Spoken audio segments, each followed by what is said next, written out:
एक मिथिला वर्मन जैन जी हमारा आवाज में काफी चर्चित अपने शौक को सुनने हैं।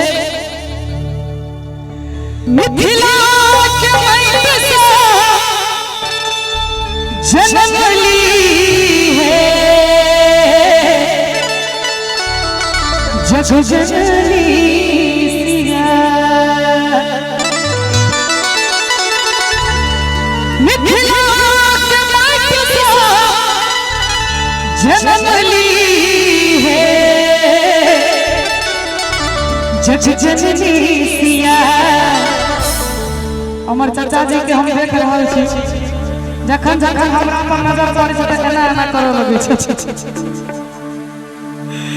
कि मिथिला के माटी से जन्म ली है जग जननी सिया। एक बार मिथिला मैथिली के नाम पर दोनों हाथ ऊपर उठा दियो सब गोटे और ताली बजाओ हमरा संगे संगे। राजा राजा राजा जनक जी के बदली दिया जग जननी सिया। राजा जनक जी के बदली दिया जग जननी सिया। मिथिला के माटी से जन्म ली है जग जननी सिया।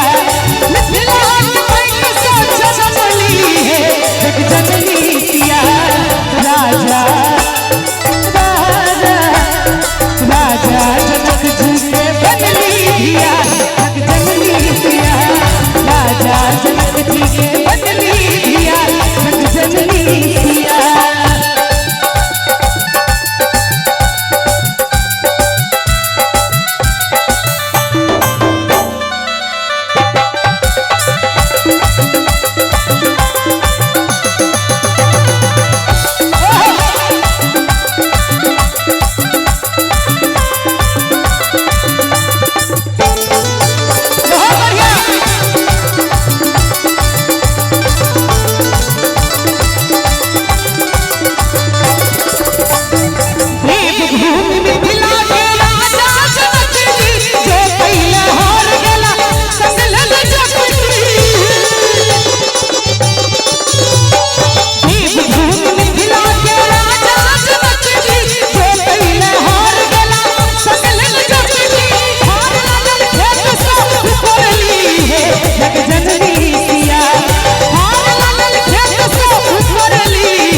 शब्द पर ध्यान देवे सब गोटे।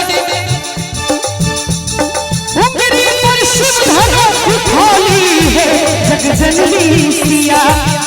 जो प्रभु श्री राम के धनुष तोड़कर माँ सीता को हासिल केलखिन, विवाह केलखिन, माँ सीता से नाता जोड़लखिन। ओइसे पहले सीता जी प्रतिदिन धनुष को उठा कर अपना हाथ से नीचे चलती है। ताई दुआरे उंगली पर शिव धनुष उठाली है जग जननी सिया। उंगली पर शिव धनुष उठाली है जग जननी सिया। नीक लागे छे एक बार करी ताली बजलियो तो सब गोटे ताली बजला तो धंधो कम लगते।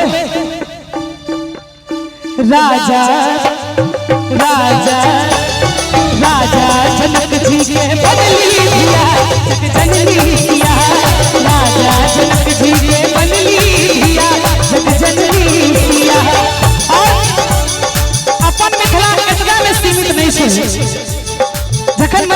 शुरुआत भेल रहे गोसावी गीत से भेल रहे। अपना मिथिला के परंपरा यह छै जे कोनो भी शुभ काज होय छै गोसावी गीत से होय छै, चाहे मूड़न हो, चाहे बियाह हो, चाहे कोनो काज प्रयोजन हो। ताहि दुआरे भाई उज्जवल जी लिखे छथिन गीत घर घर गोसावी के गान सुनई, घर घर गोसावी के गान सुनई, चल सखिया है मिथिला के धाम झूमई, चल सखिया है मिथिला के धाम झूमई। बाबा विद्यापति के दलान देखबई, बाबा विद्यापति के दलान देखबई, कि बाबा विद्यापति के दलान देखबई, चलू सखिया है मिथिला के धाम झूमई, चलू सखिया है मिथिला के धाम झूमई।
जुड़बई कहा मैथिल के छाती, सोहर लगनी साझ बराती, और न जाने कतेको पारंपरिक गीत जे कि सिर्फ और सिर्फ अपना मिथिले टा में छै और कोनो भाषा भाषी लग नहीं छै।